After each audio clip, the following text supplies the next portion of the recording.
पृथ्वी पर कई ऐसे सबूत हैं जो साबित करते हैं कि कभी यहाँ पर जायंट स्पीसीज निवास करती थी।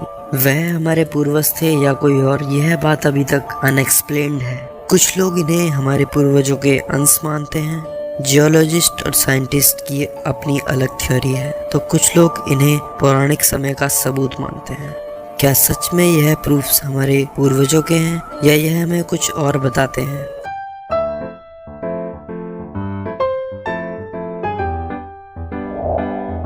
इस सीरीज में हम बात करेंगे ऐसे प्रूफ्स की जो साबित करते हैं कि पृथ्वी पर कभी जायंट स्पीसीज यानी भीमकाय प्रजाति निवास करती थी। इस एपिसोड में हम साउथ अफ्रीका में पाए गए एक जायंट ह्यूमन फुटप्रिंट की चर्चा करेंगे।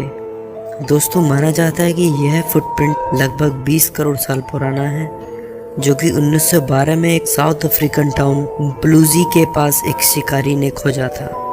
साउथ अफ्रीकन ऑथर और साइंटिस्ट माइकल टेलिंगर ने 2012 में इस फुटप्रिंट पर एक वीडियो बनाकर यूट्यूब पर पोस्ट किया था, जिसका लिंक आपको नीचे वीडियो के डिस्क्रिप्शन में मिल जाएगा।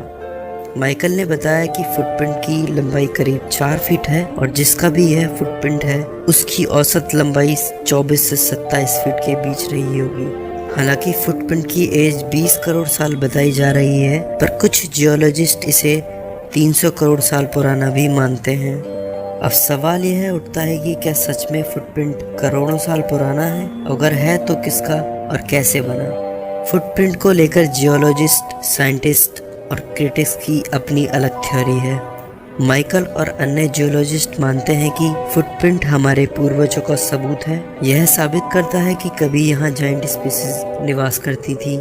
माइकल के हिसाब से किसी जायंट का पांव पिघले हुए मैग्मा में धंसा होगा और कई साल के बाद जब मैग्मा ठंडा हुआ होगा तो यह निशान इस चट्टान पर बन गया होगा। तो क्या यह निशान सच में हमारे पूर्वजों ने बनाया था?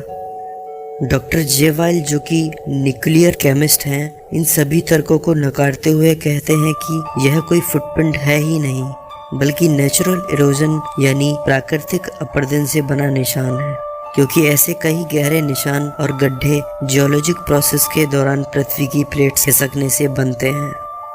वह माइकल की थ्योरी को रिजेक्ट करते हुए कहते हैं कि यह चट्टान ग्रेनाइट से बनी है, जिसका निर्माण पृथ्वी के अंदर कई सालों की प्रोसेस से हुआ होगा और मैग्मा जब सैकड़ों डिग्री तापमान पर पिघल रहा होगा तब वह पृथ्वी के हजारों फीट नीचे होगा, न कि ऊपर, और पृथ्वी के अंदर जाकर पैर का निशान बनाने वाली बात का कोई तर्क नहीं बनता।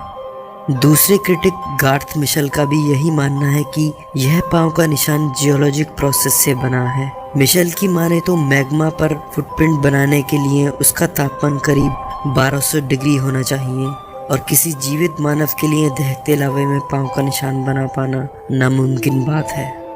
जियोलॉजिस्ट और साइंटिस्ट से अलग फुटप्रिंट के सपोर्टर्स की अपनी अलग अलग राय है। कुछ लोग इसे पौराणिक समय में मौजूद अलौकिक शक्तियों का सबूत मानते हैं, यहाँ तक कि प्लूजी टाउन और वहाँ के अन्य निवासी इसे फुटप्रिंट ऑफ गॉड के नाम से भी बुलाते हैं। कुछ लोग मानते हैं कि इसे प्राग ऐतिहासिक मानवों द्वारा बनाया गया था। कुछ का कहना है कि यह दुनिया के पहले आदमी एडम का फुटप्रिंट है। स्पिरिचुअल टच से प्रभावित कई अन्य तर्क और भी हैं। कुछ लोग मानते हैं कि यह निशान किंग ऑफ बशान या गोलियत का है, जिनका जिक्र बाइबल में किया गया है। तो क्या सच में यह उन्हीं योद्धाओं के पांव का निशान है जिनका जिक्र बाइबल में किया गया था? सोर्सेस बताती हैं कि बाइबल में जिन योद्धाओं का जिक्र है उनमें से किसी की भी लंबाई 13.5 फीट से ज्यादा नहीं थी। किंग ऑफ बशान 13.5 फीट और गोलियत की लंबाई 10 फीट थी और फुटप्रिंट आकार के हिसाब से योद्धाओं के आकार से मेल नहीं खाता। तो आखिर यह निशान बनाया किसने? एक तर्क यह भी है कि यह निशान एलियन विजिटर्स का सबूत है। पास्ट में जब कभी एलियंस यहाँ आए होंगे तो यह निशान उनके द्वारा बनाया गया होगा। दोस्तों, हमने इस पर काफी रिसर्च की पर कोई स्पष्ट तर्क सामने नहीं आया, बल्कि विवादों की एक लंबी लिस्ट मिली। आप खुद भी जायंट फुटप्रिंट के बारे में पढ़ सकते हैं और अपना तर्क रख सकते हैं। दोस्तों, इस सीरीज का यह पहला एपिसोड था। हम आगे भी आपके लिए इसी तरह के वीडियोस लाते रहेंगे। अगर आपको वीडियोस पसंद आ रहे हैं तो प्लीज लाइक कीजिए, कमेंट कीजिए, शेयर कीजिए, मेरे चैनल को सब्सक्राइब कीजिए। धन्यवाद।